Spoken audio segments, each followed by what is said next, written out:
Señor, queremos pedirte antes que nada por todas las personas que conocemos y están enfermas, Señor, ya sea con COVID o con cualquier otra enfermedad. Es tremendo ver lo que está ocurriendo en el mundo, Señor, y queremos pedirte que derrames sanidad sobre tu pueblo. Queremos pedirte por personas que amamos mucho, sabemos que están comprometidas de salud.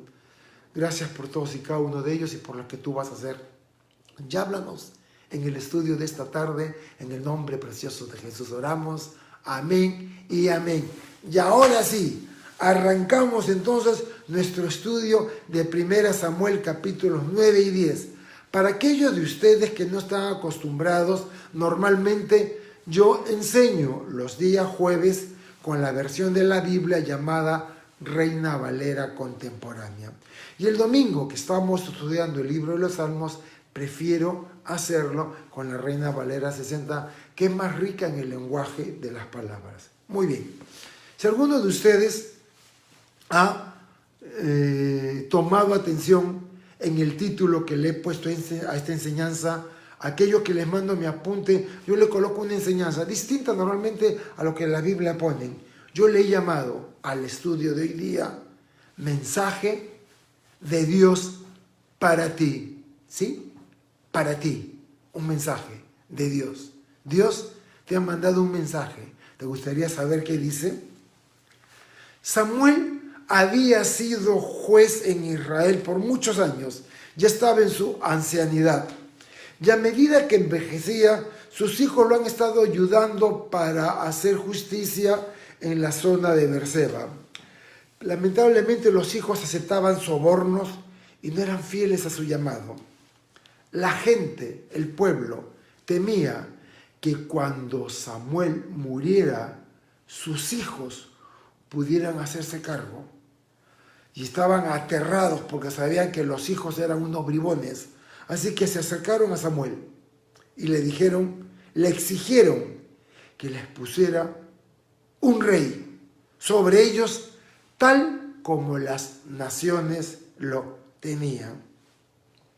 Para Samuel, este pedido fue desgarrador. Él lo tomó como una afrenta personal contra su ministerio. Al final de su carrera, llamó al pueblo y le dijo: quiero que testifiquen en mi contra. ¿A quién he defraudado?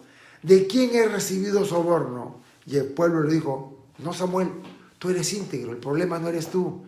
El problema son los dos hijos que tienes, que no siguen tus caminos. Samuel acude al Señor. Y el Señor le responde: Samuel, no te han rechazado a ti, sino a mí. Me han rechazado como rey sobre ellos. Y dales, ponles, úngeles el rey tal como lo desea. Y llegamos al capítulo 9. Y en el capítulo 9 tenemos un perfil de un hombre que será designado como el primer rey sobre Israel. A ver, vamos a ver qué nos dice la Biblia sobre este hombre. Primera de Samuel, capítulo 9, versículo 1. Había un benjaminita muy valiente que se llamaba Cis, hijo de Abiel, y era descendiente de Secor, Becorat y Afiá. La frase un benjaminita muy valiente se traduce también como un hombre poderoso e influyente. Es decir, este hombre llamado Cis era un hombre con gran riqueza, un hombre acomodado. No hacía mucho, la tribu de Benjamín estuvo a punto de desaparecer. Todas las tribus hicieron guerra contra ellos, y eso lo encontramos al final del libro de los Jueces, en los 3 capítulos más horribles de toda la Biblia, donde finalmente casi destruyen a todos la tribu de Benjamín. 600 hombres de la tribu de Benjamín escaparon y lograron refugiarse en la peña de Rimón. Luego le entregaron mujeres, completaron el número y otra vez la tribu de Benjamín, siendo la más chiquita y la más pequeñita en población, la tribu crecía. Así que la tribu de Benjamín estaba casi extinguida y era bastante pequeña en comparación con las otras tribus. Cis era del remanente de esta pequeña tribu y, como les dije, era un hombre rico e influyente. Versículo 2. Y este hombre tenía un hijo llamado Saúl, el cual era joven y muy bien parecido. Entre todos los jóvenes israelitas no había nadie más bien parecido que él, y era más alto que cualquiera del pueblo. Ok, Saúl, desde el hombro hacia arriba, era más alto que cualquiera de los israelitas. Además, la Biblia describe que Saúl era guapo, así que tenía todas estas maravillosas ventajas naturales. Escuchaba al pastor Chuck contar de un brillante poeta británico llamado Isaac Watts. Él solo medía 1,48 m y era muy susceptible a su estatura muy corta. Y un día escribió: mi alma y no mi estatura debe medirme. En otras palabras, puede ser un hombre grande, fuerte y guapo, pero seguirá siendo un perfecto idiota. Así escribió él, diciendo que no es la apariencia externa lo que importa, sino lo que hay adentro, el corazón y la mente. Versículos del 3 al 5. Un día se perdieron las asnas, las burras de Cis, su padre. Así que éste le dijo a su hijo Saúl: levántate y ve enseguida a buscar las asnas. Lleva contigo a uno de los criados. Saúl y su criado atravesaron los montes de Efraín y llegaron hasta el territorio de Salisa, pero no las encontraron. Y de allí siguieron a la tierra de Sagalín, tampoco las hallaron. Fueron entonces a la tierra de Benjamín, tampoco estaban allí. Cuando llegaron a la tierra de Suf, Saúl le dijo a su criado: vamos a regresar. Tal vez ahora mi padre esté más preocupado por nosotros que por las asnas. Y el texto nos permite tener un vislumbre de cómo era la familia de Cis, la familia de Saúl. Cis era el padre, Saúl era uno de los hijos. Y el texto nos permite darnos cuenta que tenía un buen hogar. Saúl sabía que una ausencia prolongada haría que su padre comenzara a preocuparse por él. Y muestra que había algún tipo de ambiente y relación amorosa dentro del hogar. Mira, el mejor legado que le puedes dar a tus hijos es un buen hogar. Si vienes de un buen hogar, de padres amorosos, de un hogar con mucha seguridad y amor, pon esto como lo primero en tu lista de bendiciones. Es decir, lo primero por lo cual tienes que estar agradecido en la vida es por tener un hogar amoroso, padres amorosos, un hogar donde reine la paz, la seguridad y el amor. Así que es una gran bendición venir de un buen hogar con un ambiente amoroso. Y Saúl tuvo esa ventaja, tuvo una buena vida hogareña. Muchachos, chicos, hoy día las familias de alguna u otra manera se están deshaciendo. Las familias ya no duran, las familias ya no son numerosas como las de antes. Pero ustedes, los solteros, escúchenme. Una de las mejores maneras que ustedes puedan darse cuenta que tienen a una persona ideal para casarse, miren el hogar. Si es un hogar unido y es un hogar constituido, te aseguro que va a ser una pareja bien cimentada, porque no saben la seguridad y la calidad de personas que vienen de hogares amorosos. Pregunto, ¿tuviste un hogar amoroso? ¿Tus padres fueron amorosos? ¿Te sentiste protegido de niño? Eso es importantísimo, porque eso hará de ti una gran familia. Cuéntenme, ¿qué clase de familia tuvieron? ¿Se recuerdan cuando eran niños? ¿Se acuerdan cómo su mamá los abrigaba? ¿Recuerdan cuando estaban enfermos? ¿Se acuerdan cómo los trataban sus hermanos? Qué importante. Es una ventaja venir de una familia amorosa.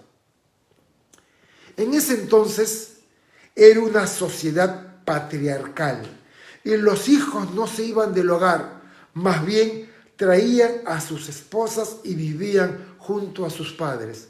Bueno, en América Latina ocurre esto, que muchos hijos se casan y no tienen dónde vivir y construyen en el techo de la casa o en el patio de la casa o a un costado y construyen su pequeño departamento. De tal manera que la familia sigue creciendo, sigue creciendo, sigue creciendo. En este caso Cis tenía muchas tierras, pero todos sus hijos vivían con él. Así que era una familia numerosa. Ahora, acá hay algo interesante.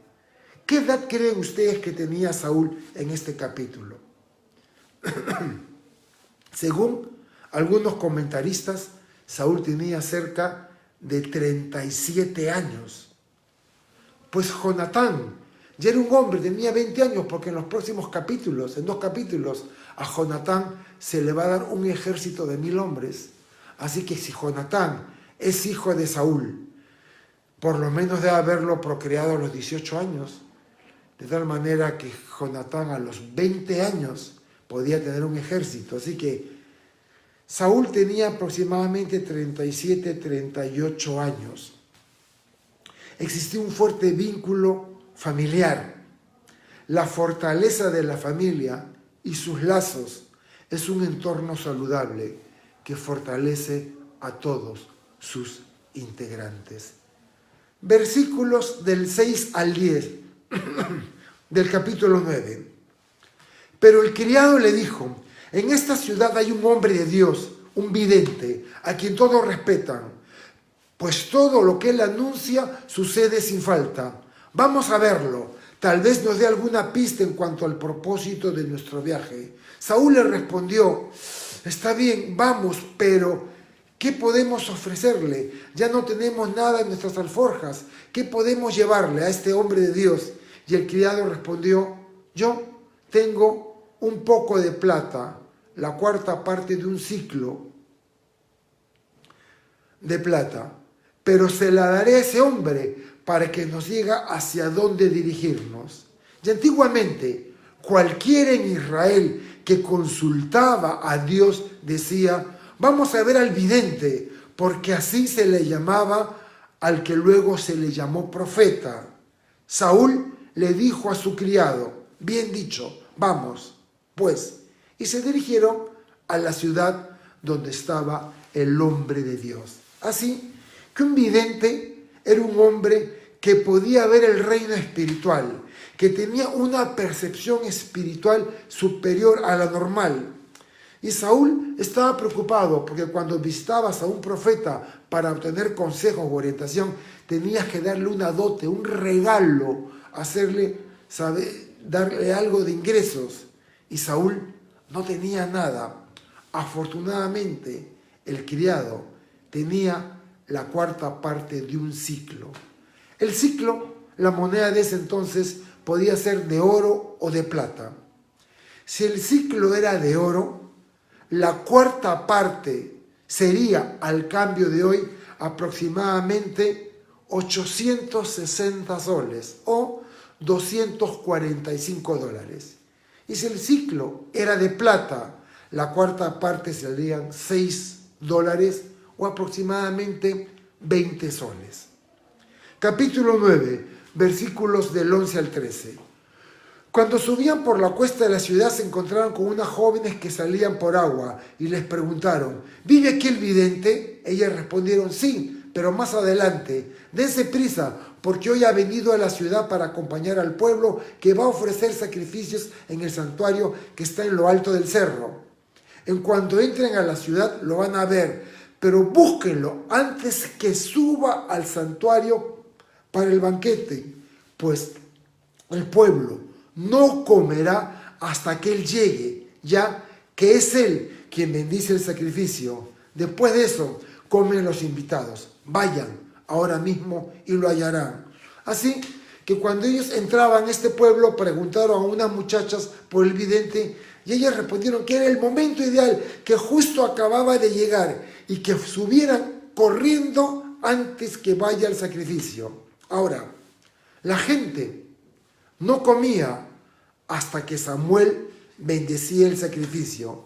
Y es aquí, en 1 Samuel, capítulo 9, donde nació la costumbre de bendecir los alimentos antes de comer.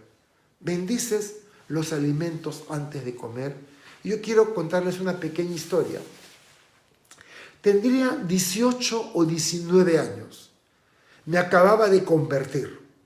Y un amigo cristiano que era mayor que nosotros éramos universitarios y él ya estaba trabajando, nos invitó a un amigo y a mí, los tres éramos cristianos, a tomar un lonche en el Café Haití, que está allí enfrente al Parque Central de Miraflores. Así que los tres nos sentamos a tomar un café, unos sándwiches, ordenamos nuestro pedido. ¿Y cuál no fue mi sorpresa? Que antes de empezar, él dijo, vamos a orar, vamos a darle gracias a Dios por los alimentos. Estábamos en un restaurante público, yo miré al costado, dije, ¿qué?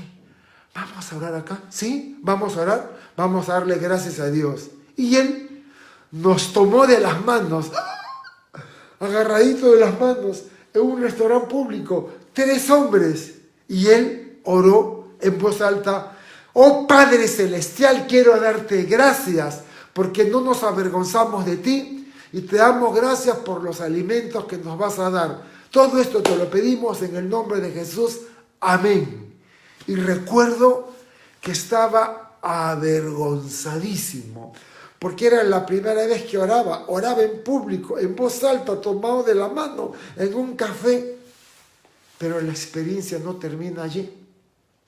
Cuando llegó la hora de pedir la cuenta, este amigo se acerca al mozo y le dice, por favor, tráiganos la cuenta. El mozo se acerca y nos dice, la cuenta ya ha sido pagada. Y nosotros dijimos, ¿cómo qué? Y dijo, el señor que está en la mesa de allá, él dice que también es cristiano y los vio orar. Y se acercó y me dijo, yo voy a pagar la cuenta de esos muchachos. Así que, increíblemente, la primera vez que oré en un restaurante para dar gracias a Dios por los alimentos, de la cual yo me avergoncé, Dios nos premió, haciendo que una persona, y le dimos las gracias, pagara la cuenta en nuestro lugar. Así, no te avergüences de tu Señor. No te avergüences de dar las gracias por los alimentos. ¿Qué te importa la gente? Lo que debe importarte es Dios, el Dios al cual amas. Jesús también siguió esta costumbre cuando tomó pan y lo bendijo antes de partirlo. Así, creo que es una excelente idea parar y simplemente darle gracias a Dios porque no falta sobre tu mesa un pedazo de pan.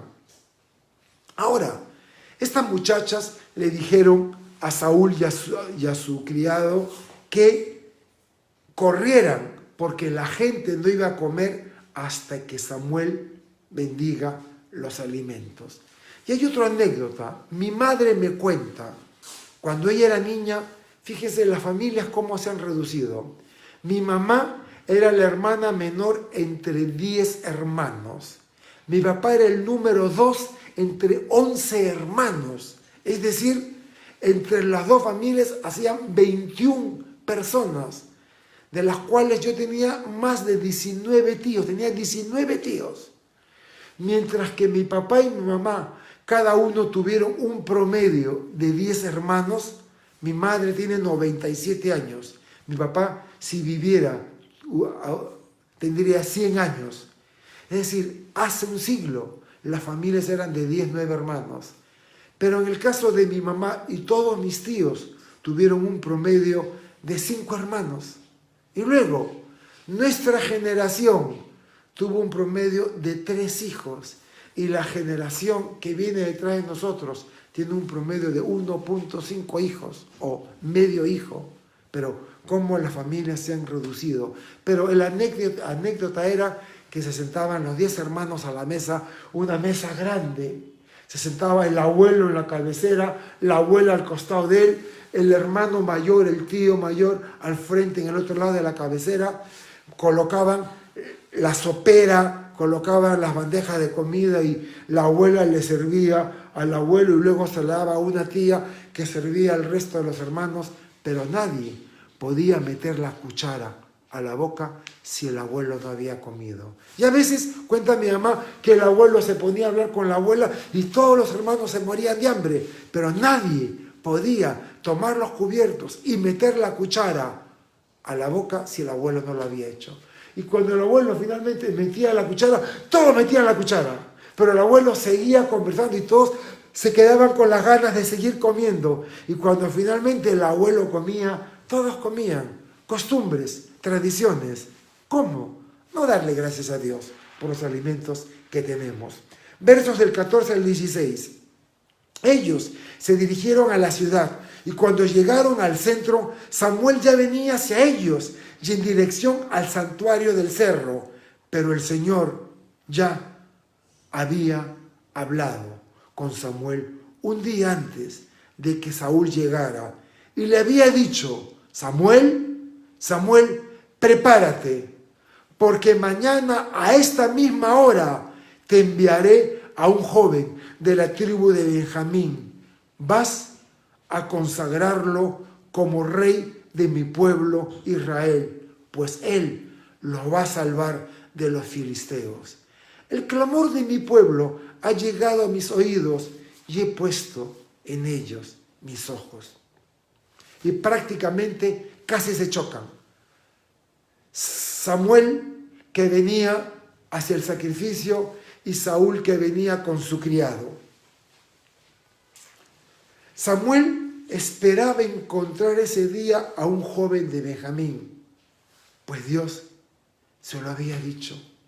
Y este pasaje es muy interesante, ya que nos muestra cómo Dios a menudo trabaja de manera natural, de manera común en nuestras vidas.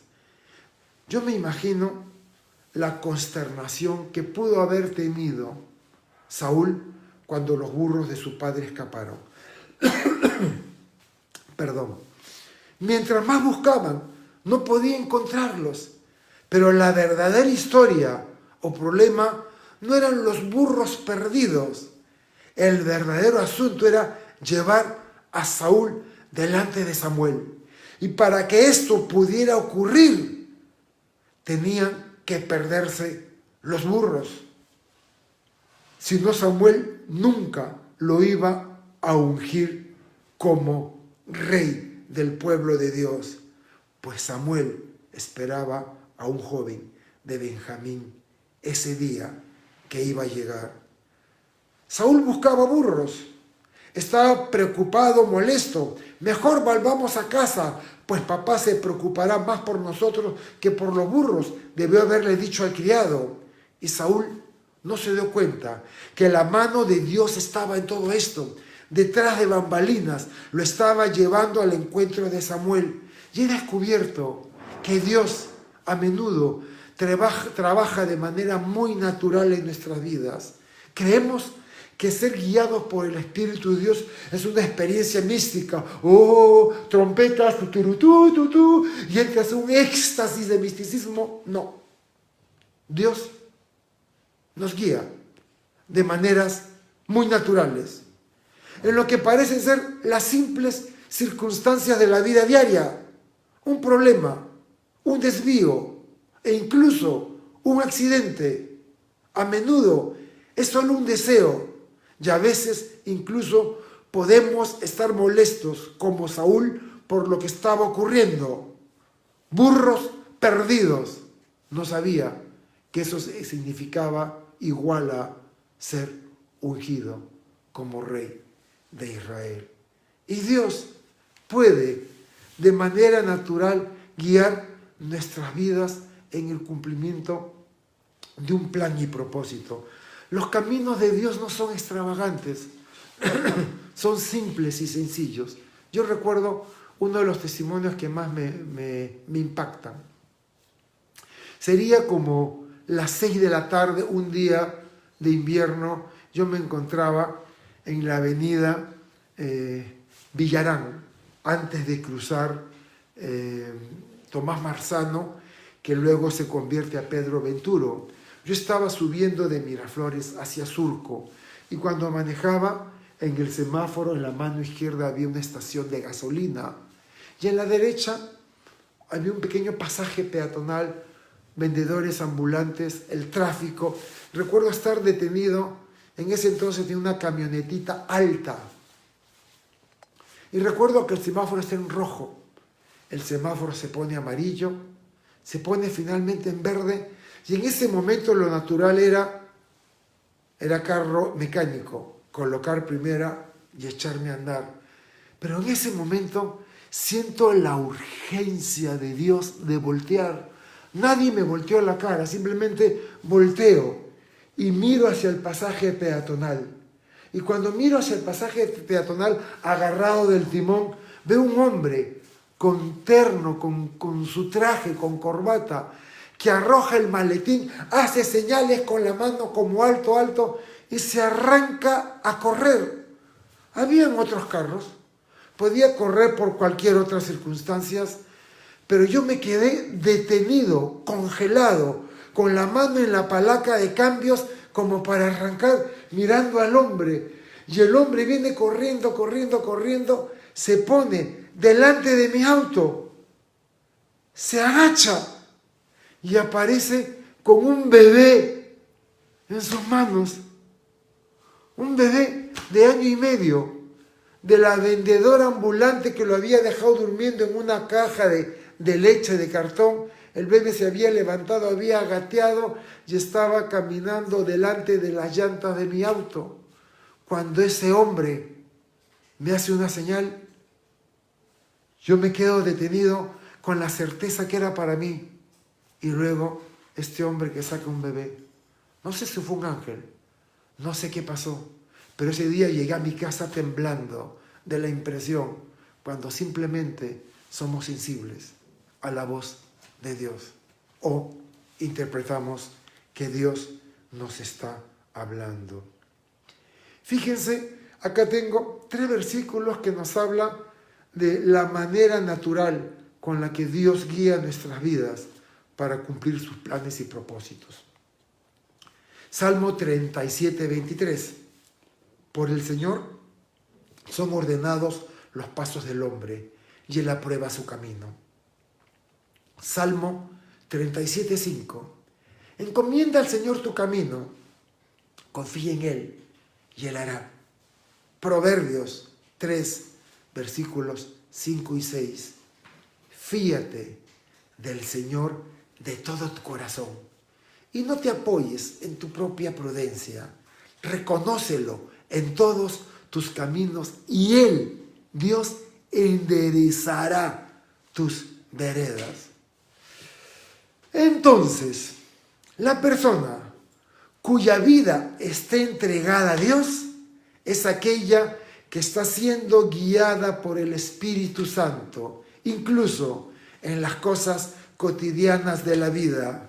Sin embargo, la mano de Dios está allí guiando nuestras vidas, protegiéndonos de muchas cosas que algún día nos enteraremos cuando estemos en la presencia del Señor. Saúl había estado buscando por 3 días de manera errática las burras. Sin embargo, Dios lo estaba guiando para llevarlo al lugar donde el profeta estaba esperándolo. Así que no deja de sorprenderme. Fíjense lo que dice el versículo, la parte final del versículo 16. Lo voy a leer en una paráfrasis. ¿Cómo acababa el versículo 16 que leí? Desde lo alto, Dios habla de su pueblo rebelde y no deja de sorprenderme su corazón.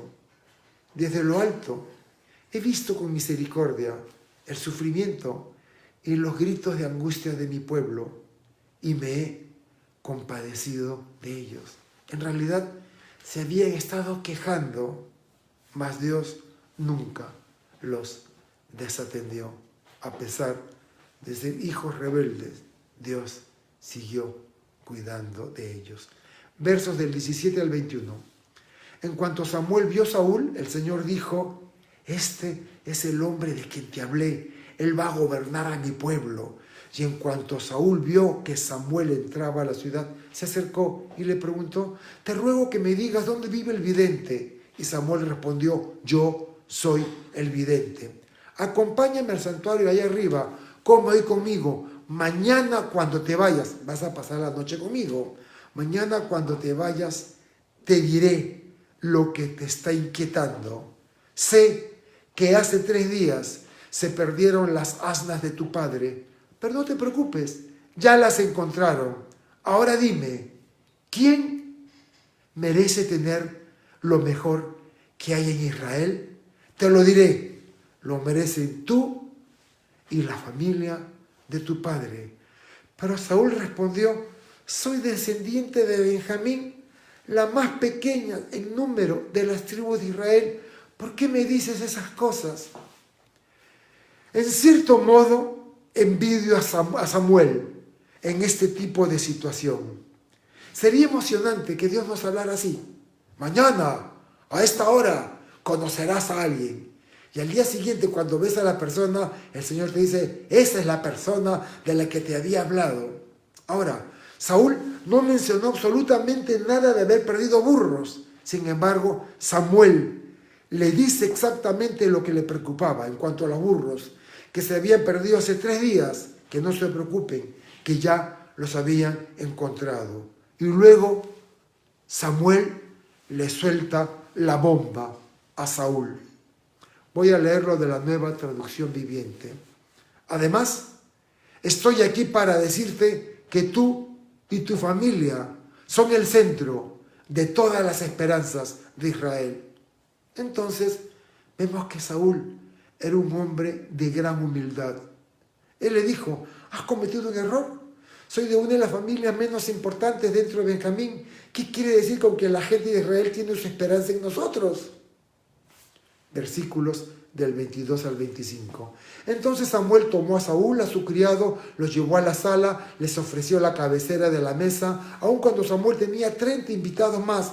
Luego le dijo al cocinero: trae la porción de carne que te dije que apartaras. El cocinero llevó la espaldilla y todo lo que iba con ella la puso delante de Saúl. Entonces Samuel le dijo: esto estaba reservado para ti, sírvete y come, pues se reservó para tu visita que ya esperaba, aún cuando todo el pueblo también estaba invitado. Y Saúl comió aquel día con Samuel. Bajaron del cerro y fueron a la ciudad. Samuel habló con Saúl en la azotea de la casa. A pesar de tener 30 invitados, sentó a Saúl en el lugar de honor. Le dio lo mejor de las viandas. Estoy segurísimo que los invitados tienen que haberse preguntado: ¿y quién es este desconocido? Bueno, podía ser desconocido para los hombres, pero no para Dios, porque Dios sabe quién eres, te conoce por tu nombre, sabe por lo que estás pasando y no ha quitado sus ojos de ti, porque Él ha prometido cuidarte. Versículos 26 y 27, terminamos el capítulo 9. Bajaron del cerro, fueron a la ciudad. Samuel habló con Saúl en la azotea de la casa. Al día siguiente, al despuntar el alba, Saúl estaba en la azotea. Samuel lo llamó y le dijo: levántate para que te despida. Saúl se levantó, ambos salieron, y cuando se dirigían al otro lado de la ciudad, Samuel le pidió a Saúl que ordenara al criado adelantarse, y el criado se adelantó. Y entonces Samuel le dijo a Saúl: tengo un mensaje de Dios para ti. Y este es el título de la enseñanza de hoy: mensaje de Dios para ti. Saúl pasó la noche con Samuel. A la mañana siguiente, al clarear el día, Saúl seguía durmiendo. Samuel lo despertó. Tenía que hablar con él a solas. Así que enviaron al criado por delante. Y luego le dice: voy a darte un mensaje de parte de Dios. Y esto es increíble. Dios hablándonos. Bueno, hay un mensaje de Dios para ti. Y este mensaje lo tenemos en su palabra, en la Biblia, tenemos el mensaje de Dios para nosotros. Capítulo 10, versos del 1 al 8. Entonces Samuel tomó un frasco de aceite, lo derramó sobre la cabeza de Saúl, luego lo besó y le dijo: el Señor te ha ungido para que seas el rey de su pueblo Israel. Hoy, después de que nos despidamos, vas a encontrar a 2 hombres junto al sepulcro de Raquel en Celsa, en las tierras de Benjamín. Ellos te dirán que ya fueron halladas las asnas que andas buscando, pero tu padre ya no está preocupado por las asnas, sino por ustedes, pues no sabe qué les ha sucedido.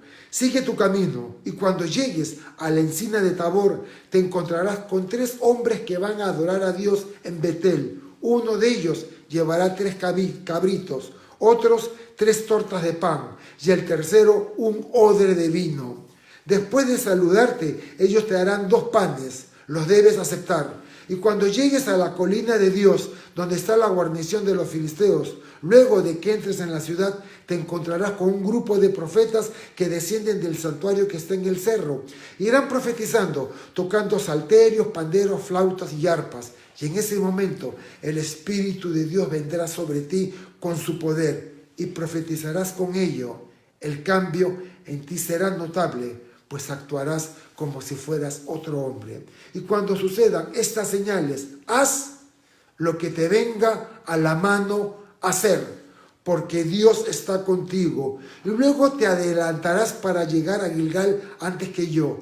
7 días después me reuniré contigo. Juntos iremos a ofrecer holocaustos y ofrendas de paz al Señor. Espera hasta que llegue y te indique lo que debes hacer. Ahora, no fue Samuel quien ungió a Saúl, pues Dios ya lo había escogido para que sea rey de Israel. Samuel solo confirmó el llamado ungiéndolo.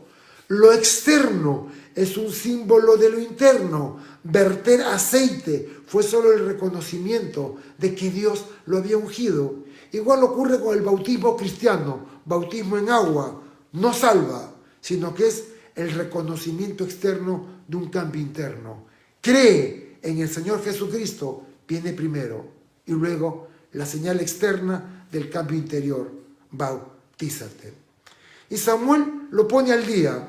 Se va a encontrar con 2 personas, le dirán que los asnos han sido encontrados y el padre preocupado por ellos. Luego recibirá pan de unos extraños y al llegar a la ciudad verá un grupo de profetas adorando y cantando a Dios. Saúl probablemente era analfabeto, como la mayoría en ese entonces. Estos hombres en las escuelas de los profetas eran los únicos que recibían educación por los profetas y estaban cantando alabanzas a Dios. Ahora, voy a retomar las partes que le dice Samuel. El Espíritu del Señor vendrá sobre ti y profetizarás con ellos y serás convertido en otro hombre. Así existe la promesa de una nueva vida cuando el Espíritu de Dios viene sobre ti. Y una vez que se cumpla todo esto que ahora te digo, podrás hacer lo que quieras, porque Dios está contigo. Y vemos a Dios tomando hombres que tienen ciertas características. En el caso de Saúl era humilde, y Dios continúa trabajando en sus vidas. ¿Te imaginas el potencial de personas así? Realmente podemos entusiasmarnos con lo que Dios puede y quiere hacer en nuestras vidas. Versículos del 9 al 13. Y en cuanto Saúl le dio la espalda a Samuel para irse, Dios le cambió su carácter. Ese mismo día sucedió todo lo que Samuel le había dicho. Y al llegar a la colina, vieron que el grupo de profetas venía al encuentro de Saúl. Entonces el Espíritu de Dios vino sobre él con todo su poder, y Saúl comenzó a profetizar. Y cuando los que lo conocían lo vieron profetizar con otros profetas, se preguntaron los unos a los otros: ¿qué le pasa al hijo de Cis? ¿Acaso también él es profeta? Y uno de ellos exclamó: hoy día cualquiera es profeta. Por eso es tan popular el dicho: también Saúl ahora entre los profetas. Y en cuanto Saúl llegó al santuario en el cerro, dejó de profetizar. tal como Samuel lo dijo, ocurrió. Ni bien Saúl se volvió, Dios lo tocó y le cambió el corazón. Y tengo una pregunta para ti. ¿Te tocó Dios? Pues cuando Dios toca a una persona, nunca vuelve a ser la misma.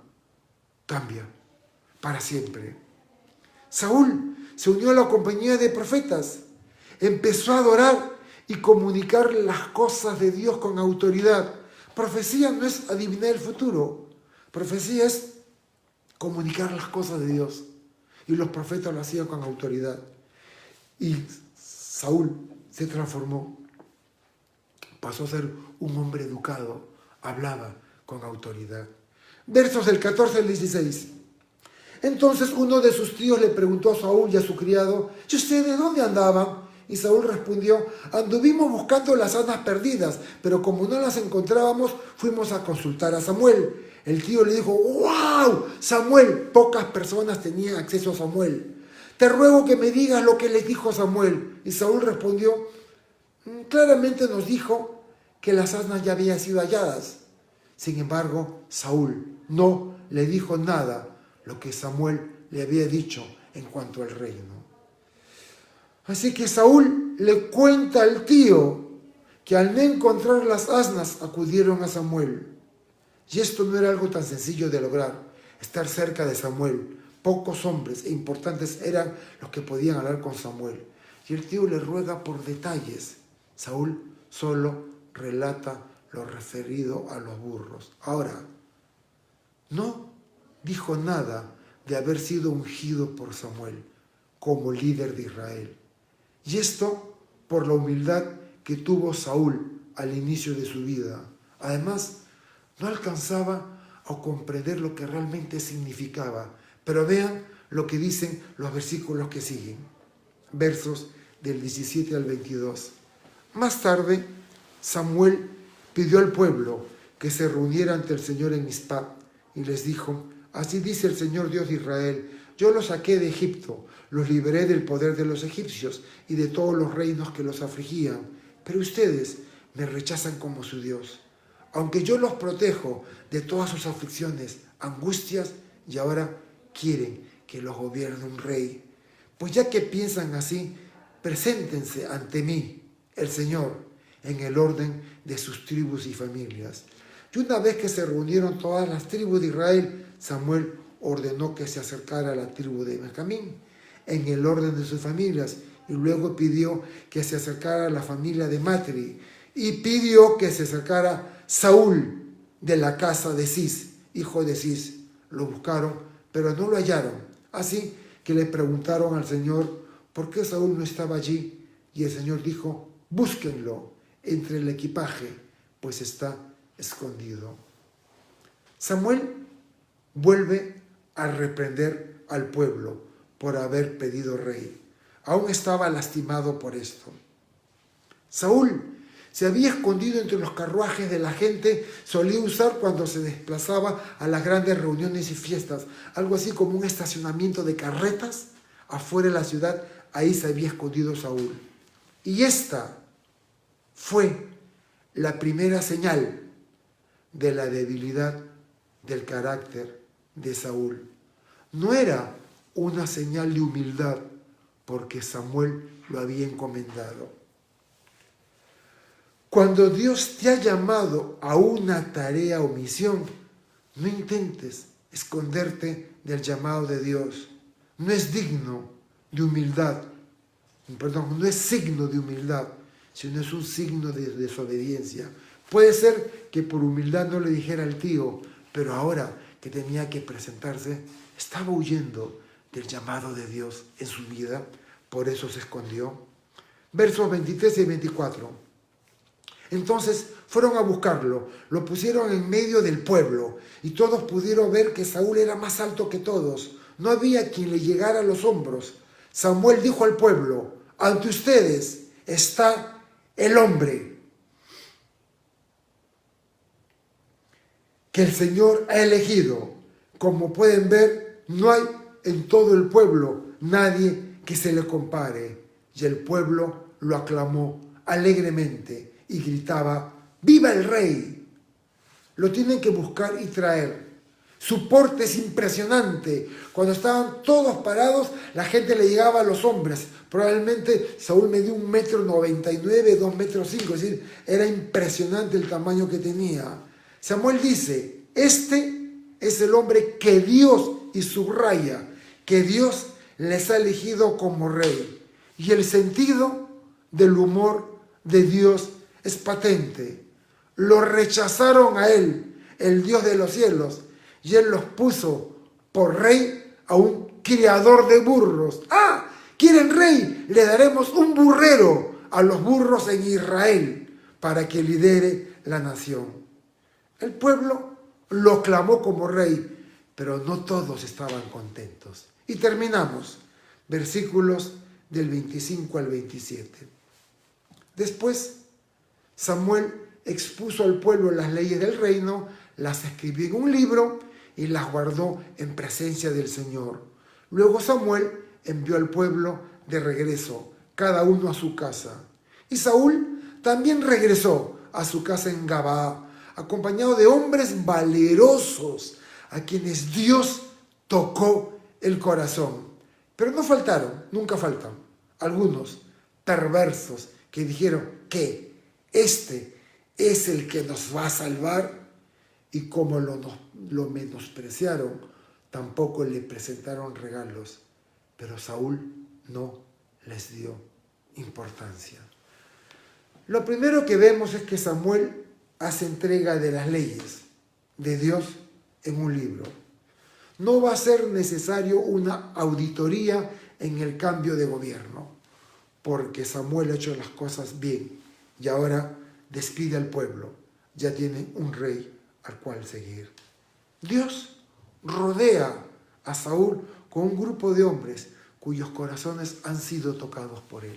Y esto es lo que hace Dios con una congregación. Dios levanta un hombre que enseña la palabra y Dios junta y atrae un grupo de hombres y mujeres que tienen un corazón, que han sido tocados por Dios y que tienen hambre de la palabra de Dios. La razón que todos ustedes están hoy día conmigo escuchando esta enseñanza es que Dios ha tocado su corazón y ustedes realmente quieren saber y conocer más de lo que el Señor tenga que decirnos. Eso es para mí uno de los pasajes más impresionantes de la Biblia. No conozco un ambiente más emocionante que estar con un grupo de personas cuyos corazones han sido tocados por Dios. ¿Tocó Dios tu corazón? Oh, ¿cómo necesitamos que nuestros corazones sean tocados por Dios? Y qué bueno es estar con personas cuyos corazones no solamente han sido tocados por Dios, sino que están listos para hacer lo que el Señor ha planeado para ellos. Fíjense, Dios llama a personas comunes y simples, con defectos, igual a nosotros. No son seres superiores o seres infranqueables. Yo me sorprendo de la Biblia. Lo que me sorprende de la Biblia es que todos los hombres y las mujeres de Dios de Génesis y Apocalipsis no fueron perfectos, no fueron superhombres, no fueron una clase especial de superdotados, no.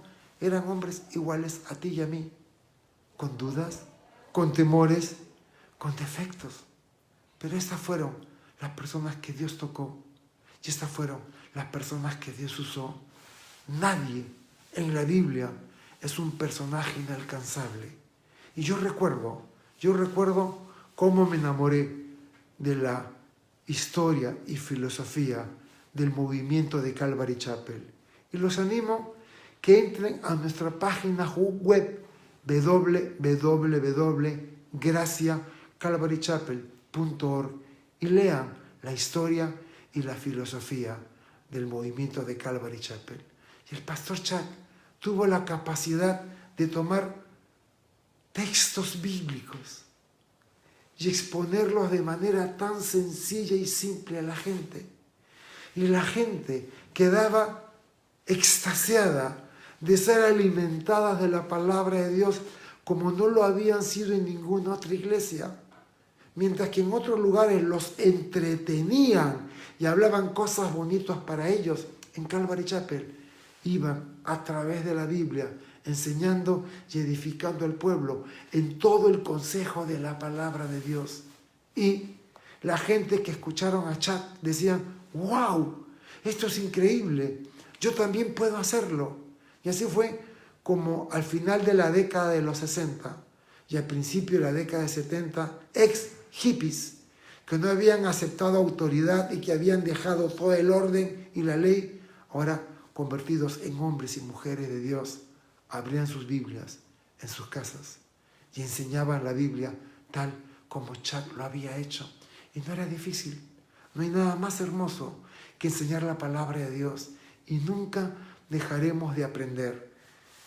En los 25 años que tiene nuestra iglesia Gracia Calvary Chapel, voy por la tercera vez enseñando la Biblia.